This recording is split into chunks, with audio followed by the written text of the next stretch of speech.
तो आज मैं जिस मूवी को एक्सप्लेन करने वाला हूँ, इस मूवी का नाम है अ ब्यूटीफुल बुके। और आज की हमारी कहानी बहुत ही ज़्यादा प्यारी होने वाली है। तो कहानी की शुरुआत में हमें मसाकी नाम की एक 21 साल की लड़की को दिखाया जाता है और वो यहाँ पर अपना ब्रेकफास्ट कर रही होती है। और उसका हमेशा से मानना होता है कि जब भी ब्रेड गिरती है तो वो हमेशा ही बटर वाली साइड से ही गिरती है, और इसीलिए हमेशा हमें अपनी ज़िंदगी में सावधान रहना चाहिए और कभी भी बहुत ज़्यादा एक्साइटेड नहीं होना चाहिए, वरना आगे जाके कुछ ना कुछ बुरा हो सकता है।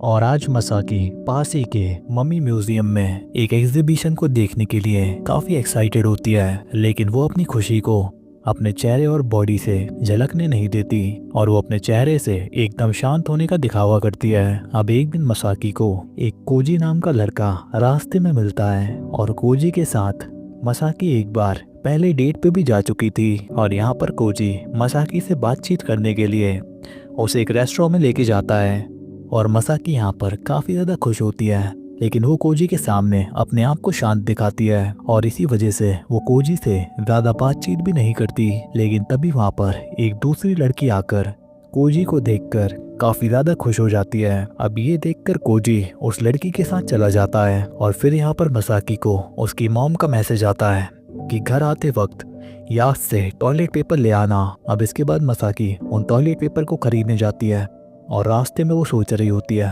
कि एक तो उसकी डेट भी खराब हो गई और ऊपर से उसके घर के लिए अब आखिरी ट्रेन बची है, तो इसलिए फिर वो ट्रेन पकड़ने के लिए तेजी से भागती है। और अब इसके दूसरी तरफ हमें कहानी के सेकंड मेन कैरेक्टर पार्क को दिखाया जाता है, जो कि बिल्कुल छोटी छोटी बातों पे भी बहुत ज़्यादा खुश हो जाता था। और ऐसे ही एक बार की बात होती है जब पार्क अपने लैपटॉप पे गूगल मैप खोला होता है और उसे गूगल मैप पे अपने लोकल एरिया के स्ट्रीट व्यू में अपनी फ़ोटो दिख जाती है। और फिर उसने अपनी ये फ़ोटो अपने एक दोस्त को दिखाई। अब इस बात पर उसके दोस्त ने पार्क से पार्टी मांगी तो पार्क ने खुश होकर उसे पार्टी दे भी दी। लेकिन फिर एक के बाद एक ये बात फैलती गई और फिर पार्क को अपने पूरे कॉलेज के बंदों को पार्टी देनी पड़ गई। लेकिन पार्क को तो लगता है कि ये उसकी ज़िंदगी का सबसे बेस्ट मोमेंट था, लेकिन अब उसकी ज़िंदगी में ऐसा कुछ होने से रहा। और कॉलेज के अंदर एक यूनटाई नाम की लड़की थी जिसे पार्क पसंद करता था और उसे भी पार्क ने स्ट्रीट व्यू में अपनी फ़ोटो दिखाई थी। तो फिर यूनटाई ने भी पार्क को अपने फ्रेंड के साथ हैंग आउट करने के लिए इन्वाइट किया और फिर इसके बाद पार्क हैंग आउट करने के लिए रात को उस रेस्टोरेंट में भी गया। लेकिन वहां पर उसके दोस्तों से उसे पता चला कि यूनटाई वहां पर नहीं आई है, क्योंकि यूनटाई एस्ट्रोलॉजी पे विश्वास करती है और आज चांद की पोजीशन सही जगह पे नहीं है, इसलिए वो आज यहाँ पर नहीं आई। अब यहाँ पर यूनटाई के दोस्तों के साथ पार्टी करते करते पार्क को ये याद ही नहीं रहता कि आज उसके घर जाने की आखिरी ट्रेन का समय हो गया है। और अब यहाँ पर पार्क और मसाकी दोनों ही अपनी लास्ट ट्रेन को पकड़ने के लिए स्टेशन पे भाग रहे होते हैं और वो यहाँ पर स्टेशन पे एक दूसरे से मिलते हैं और यहाँ पर इन दोनों को पता चलता है कि इन दोनों की ट्रेन छूट गई है और अब आखिरी ट्रेन जाने से इनको अब अगली ट्रेन तो सुबह ही मिलेगी। मतलब कि अब पूरी रात के लिए मसाकी और पार्क और इन्हीं की तरह एक और लड़का और लड़की जिनका नाम किम और मिन होता है और इनकी उम्र इनसे थोड़ी ही ज़्यादा होती है, वो भी इन्हीं की तरह यहाँ पर फंस चुके थे और ये दोनों यहाँ पर किसी कंपनी में काम करा करते थे। तो अब ये चारों मिलकर थोड़ा चाय पानी पीने के लिए एक साथ जाते हैं और हम देखते हैं कि ये किम और मिन तो अपने ऑफिस के रिलेटेड आपस में बात करने लगते हैं, लेकिन वहीं मसाकी और पार्क एकदम चुपचाप बैठे होते हैं। और फिर इसके बाद किम और मिन टैक्सी बुक करके वहाँ से चले जाते हैं, लेकिन पार्क और मसाकी वहाँ पर अकेले रह जाते हैं। तो फिर आखिर में इन्हें आपस में ही बात करनी पड़ती है और फिर ये दोनों पास ही के रेस्टोरेंट में जाते हैं और एक दूसरे से बात करके इन्हें पता चलता है कि इन दोनों में तो बहुत सी चीज़ें कॉमन हैं, जैसे कि इन दोनों को ही एक ही जैसी बुक्स पढ़ना पसंद है और इन दोनों के फेवरेट ऑथर भी बिल्कुल सेम थे और ये दोनों ही मूवी टिकट्स को एज द बुक मार्क की तरह यूज़ करा करते थे और इन दोनों ने ही सेम शूज भी पहने होते हैं और यहाँ तक कि इन दोनों ने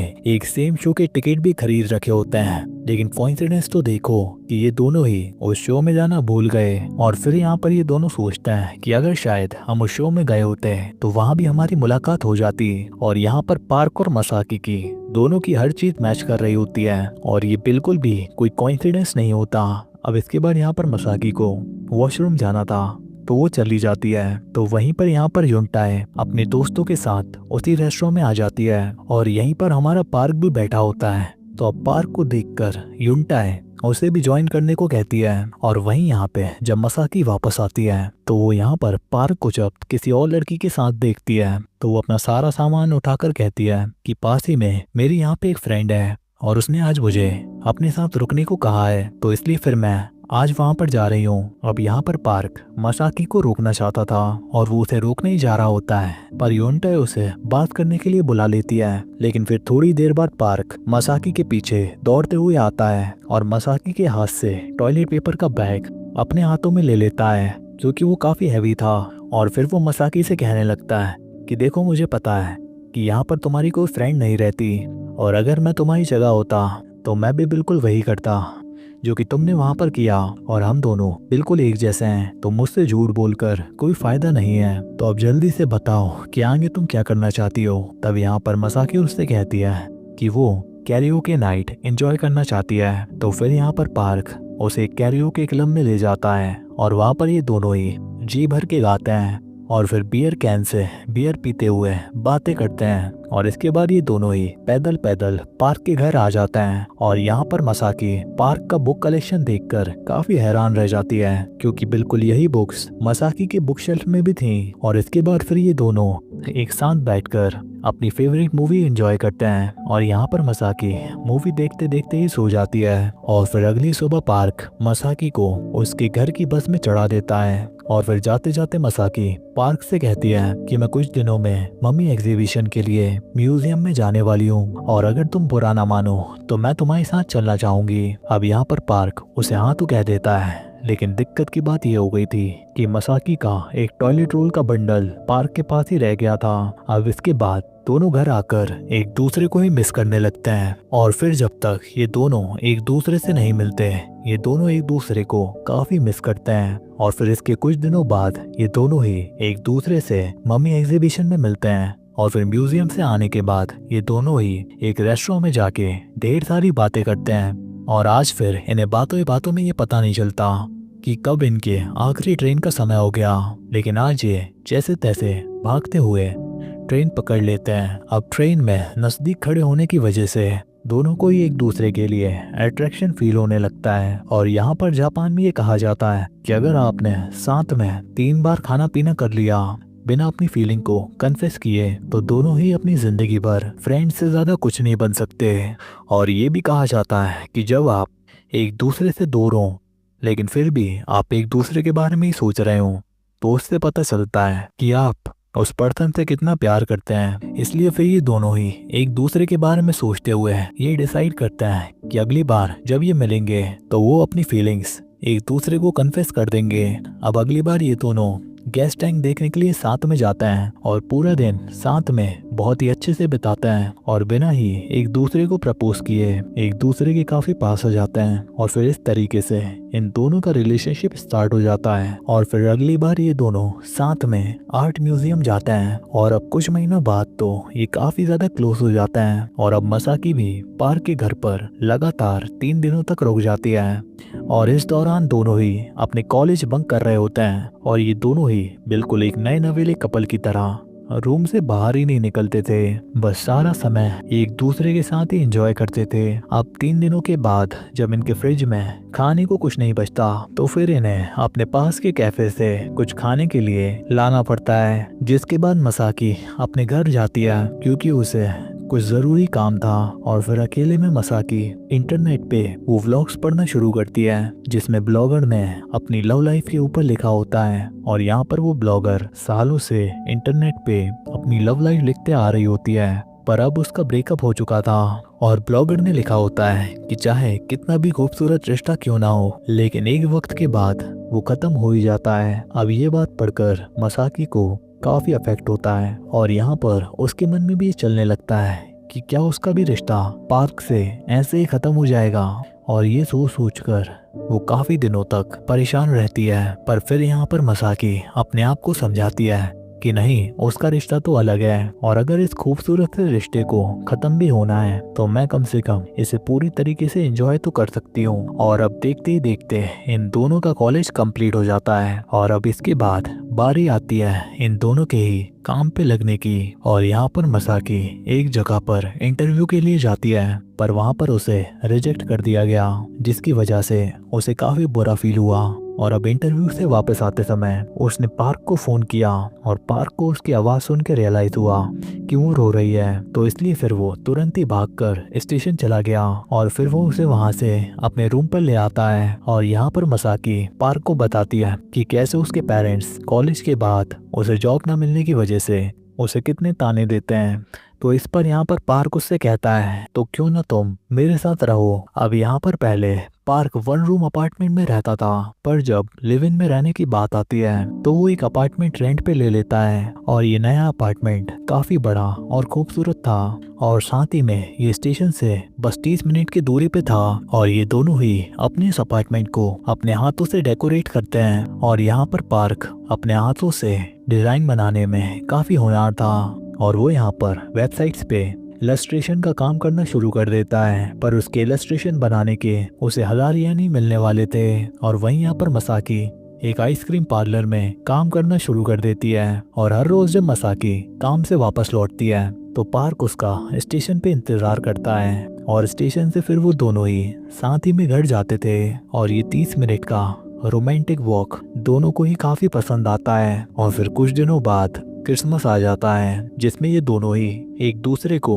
पैसों से खरीदकर अपने अपने गिफ्ट देते हैं। पर जैसा कि दोनों की सोच बिल्कुल एक जैसी थी तो दोनों ने यहाँ पर एक दूसरे को ईयरफोन ही गिफ्ट किए होते हैं और ये देखकर दोनों ही काफी हंसते हैं। और फिर नए साल आने पर ये दोनों ही एक मंदिर पे घूमने जाते हैं, जहाँ पर इन्हें एक बिल्ली ठंड में ठुठरते हुए दिखाई देती है। तो ये दोनों उसे उठाकर अपने घर पर ले आते हैं और उस बिल्ली का नाम ब्राउन रखते हैं और दोनों ही यहाँ पर उस बिल्ली का ख्याल अपने बच्चे की तरह रखते हैं। और धीरे धीरे कुछ दिन और बीतते हैं और पार्क के घर पर मसाकी के पेरेंट्स आते हैं और वो दोनों ही ये जानते थे कि पार्क और मसाकी इतने सालों से रिलेशनशिप में हैं तो वो शादी भी जरूर करेंगे। लेकिन पार्क एक फ्रीलांसर के तौर पे काम करता है, इसलिए मसाकी के पेरेंट्स पार्क को कोई ढंग का काम करने के लिए कहते हैं, मतलब कि किसी तरीके की 9 to 5 जॉब ज्वाइन करने के लिए कहते हैं। और फिर इसके कुछ दिनों बाद पार्क के डैड भी इन लोगों से मिलने आते हैं और वो भी यहाँ पर पार्क से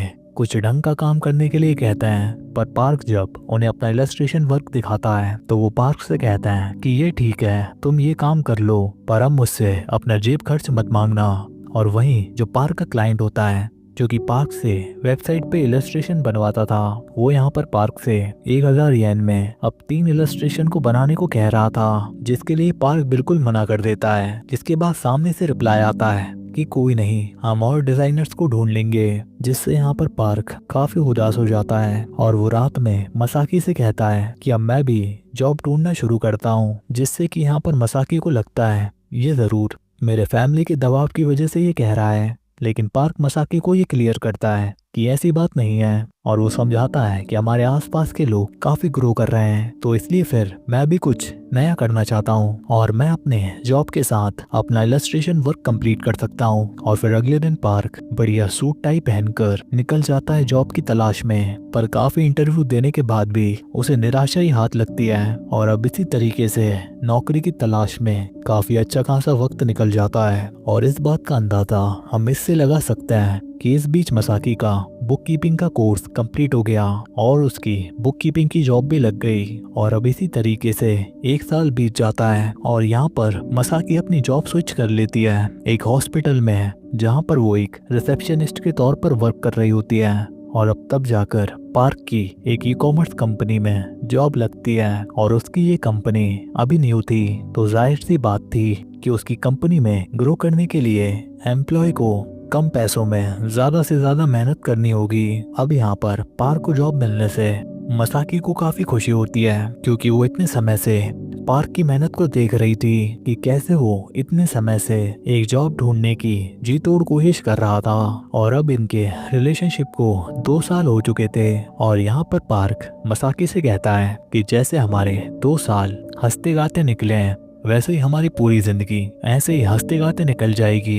पर जैसा जिसने सोचा होता है वैसा किसी के साथ होता कहाँ पर है, क्योंकि पार्क को जॉब मिली होती है सेल्स डिपार्टमेंट में और उससे स्टार्टिंग में कहा गया था कि उसकी जॉब का टाइम 9 से 5 होगा, पर उसकी कंपनी वाले उससे रात के 8 बजे तक काम करवाते थे, जिसकी वजह से इन दोनों के सारे प्लान्स भी कैंसिल होने लगे और अब मसाकी को अकेले ही बुक रीड करना पड़ता। और अब एक दिन जब वो घर पे फिल्म देखने को कहती है तो तब यहाँ पर पार्क को अपना ऑफिस का काम मिला हुआ था, और जब मसाकी कभी घूमने को कहती है तो तब पार्क को कभी बिजनेस ट्रिप पे जाना होता है। मतलब कि अब मसाकी को पहले की तरह पार्क से टाइम और अटेंशन नहीं मिलता। और अब इसी बीच इन दोनों के बीच में थोड़ी तू मैं भी शुरू हो जाती है, पर ये दोनों एक दूसरे पे इतनी जल्दी गिव अप नहीं करते।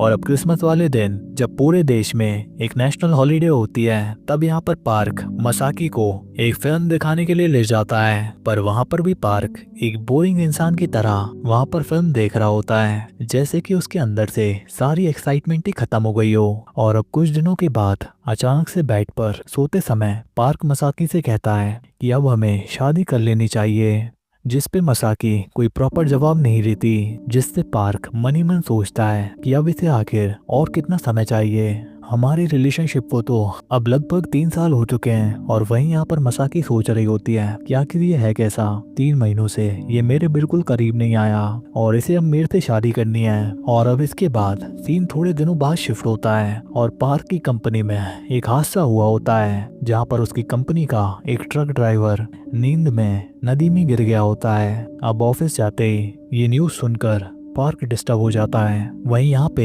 मसाकी जाती है उस बेकरी में जहाँ पर वो हमेशा पार्क के साथ जाया करती, पर आज उस बेकरी पर एक नोटिस चिपका होता है कि अब ये बेकरी बंद हो रही है। अब ये जानकर मसाकी को काफी अफसोस होता है, क्योंकि इस बेकरी से मसाकी और पार्क की दोनों की प्यारी प्यारी यादें जुड़ी हुई हैं। अब ये जानकर मसाकी पार्क को इस बारे में बताती है और उस पोस्टर की फोटो उसे सेंड कर देती है, पर ये जानकर पार्क मसाकी को ये जवाब देता है कि आखिर एक बेकरी बंद हो गई तो इसमें बड़ी बात क्या है, शहर में और भी बेकरी हैं, हम वहां पर खाएंगे। अब पार्क के इस रिप्लाई से मसाकी को काफी हर्ट होता है, और यहाँ पर मसाकी को पार्क की वो बात याद आ रही होती है कि पार्क ने कहा था कि जॉब के बाद हमारी लाइफ बिल्कुल सेम रहेगी, लेकिन अब ऐसा कुछ भी नहीं हो रहा होता। अब एक रात मसाकी पार्क को बताती है कि मैं अपनी जॉब बदलने की सोच रही हूँ, क्योंकि मेरे फ्रेंड के एक्स बॉयफ्रेंड की एक इवेंट मैनेजमेंट कंपनी है और मैं सोच रही हूँ कि मैं उसी में काम करूँ। और ये सारी बातें मसाकी बहुत ही एक्साइटेड होकर पार्क को बता रही होती है, पर पार्क उसे सही से नहीं लेता और वो मसाकी से कहता है कि बच्चों की तरह बार बार जॉब बदलने की आदत बिल्कुल भी सही नहीं है। अब तो मुझे ही देख लो, जब से मैंने काम शुरू किया है मैं एक ही कंपनी में हूँ और मैं उस कंपनी में दिन रात गधे की तरह घिस रहा हूँ, और यहाँ तक कि मेरे कंपनी के एक सीनियर बूढ़े आदमी ने मेरे ऊपर थूक तक दिया और मुझसे ये तक कहा कि मैं किसी लायक भी नहीं हूँ, मुझे तो बिल्कुल मर जाना चाहिए। लेकिन फिर भी मैं उसी कंपनी में काम कर रहा हूँ, क्योंकि ऐसा कहा जाता है कि अगर आप किसी कंपनी में 5 सालों से ज्यादा काम करते हैं तो आगे जाकर सब कुछ आसान हो जाता है। अब ये सारी बातें सुनकर मसाकी को तो काफी हैरानी होती है और वो पार्क से कहती है कि उस बुरे आदमी ने तो तुम्हारे साथ काफी गलत किया, तुम्हें इसके खिलाफ आवाज उठानी चाहिए। और अब तो बात यहाँ तक आ चुकी थी कि पार्क और मसाकी दोनों एक दूसरे से खुलकर बात तक नहीं कर पा रहे थे, और इसीलिए एक दूसरे की लाइफ में क्या क्या हो रहा था इन दोनों को पता तक नहीं था। और बिल्कुल अनजाने में पार्क मसाकी के केयर फ्री नेचर से काफी जेलस फील करने लगा था, क्योंकि मसाकी की जिंदगी में सारी चीजें बड़ी आसानी से हो रही होती हैं, पर वहीं पार्क को अपनी लाइफ में काफी स्ट्रगल करना पड़ रहा था। और फिर यहाँ पर पार्क मसाकी को बताता है कि मैं चाह रहा हूँ कि तुम मुझसे शादी करके मेरे घर की हाउसवाइफ बन के रहो और घर को संभालो। अब ये सुनकर मसाकी काफी हैरान रह जाती है और वो पार्क से कहती है, क्या तुमने अभी अभी मुझे शादी के लिए प्रपोज किया, वो भी इस तरीके से चिल्लाते हुए? मैंने तो ये कभी भी नहीं सोचा था कि तुम मुझे इस तरीके से शादी के लिए प्रपोज करोगे। मैंने तो अपने मन में काफी रोमांटिक प्रपोजल सोच रखा था। अब इससे दोनों ही काफी उदास हो जाते हैं, पर फिर थोड़ी देर बाद चाय पीकर वो अपना मूड ठीक कर लेते हैं। और अब फिर सीन कुछ महीनों बाद शिफ्ट होता है, जहां पर मसाकी को उस इवेंट मैनेजमेंट कंपनी में काम करते हुए कुछ समय हो गया था और वो अपनी बॉस से थोड़ी अट्रैक्ट भी हो गई थी और कहीं ना कहीं उसके बॉस भी उसे पसंद करने लगे थे। पर उसके बॉस को पता था कि मसाकी रिलेशनशिप में है और वो अपने रिलेशनशिप से बिल्कुल भी खुश नहीं है, और इसीलिए मसाकी का बॉस मसाकी से कहता है कि हर चीज़ की एक एक्सपायरी डेट होती है और अगर चीज़ें खराब हो जाएं तो उन्हें छोड़ देना ही बेहतर होता है। मतलब कि यहाँ पर मसाकी का बॉस इनडायरेक्टली मसाकी को पार्क से ब्रेकअप करने के लिए कह रहा होता है। लेकिन अब एक दिन मसाकी को पार्क के अंदर एक आशा की किरण दिखाई देती है, क्योंकि अब एक रात पार्क अचानक से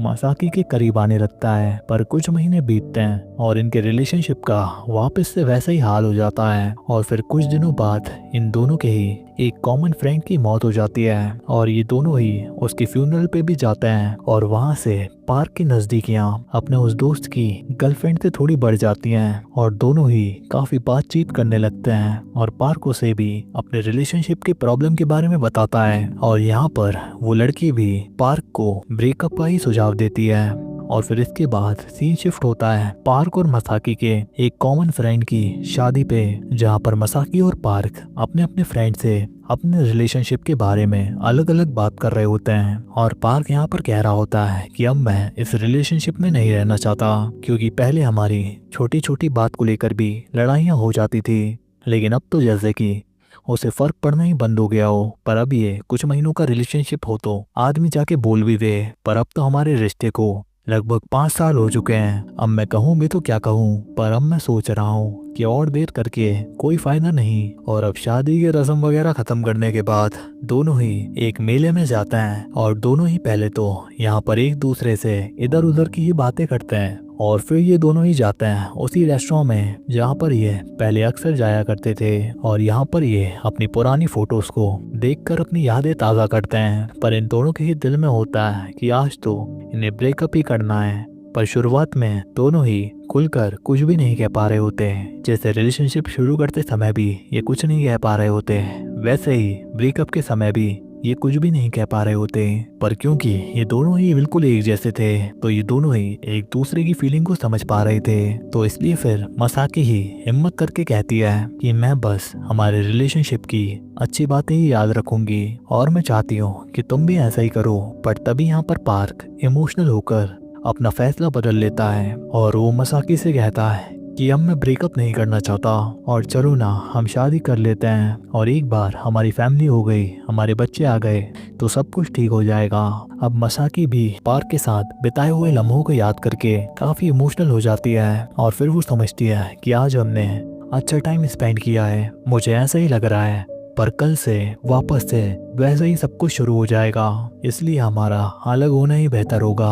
अब इसके बाद ये दोनों ही एक दूसरे के गले मिलकर काफी रोते हैं और फिर फाइनली ब्रेकअप कर ही लेते हैं। पर ब्रेकअप के 3 महीनों बाद तक भी ये दोनों ही अपने पुराने अपार्टमेंट में दोस्त की तरह ही रहते हैं और फिर मसाकी को नया रूम मिल जाता है तो वो वहाँ पर शिफ्ट हो जाती है और दोनों ही अपने अपने नए पार्टनर भी बना लेते हैं। पर दोनों ही अपने पास्ट की यादें अपने दिल से नहीं मिटा पाते, इसलिए वो हमेशा ही दोस्त की तरह कनेक्टेड रहते हैं और बीच बीच में मिलते जुलते भी रहते हैं। और इसी के साथ ये कहानी यहीं पर खत्म हो जाती है। तो कैसी लगी ये कहानी कमेंट में जरूर बताना। मैं मिलता हूँ आपसे एक और नई कहानी के साथ, तब तक के लिए गुड बाय, बाय बाय, टाटा, सायोन।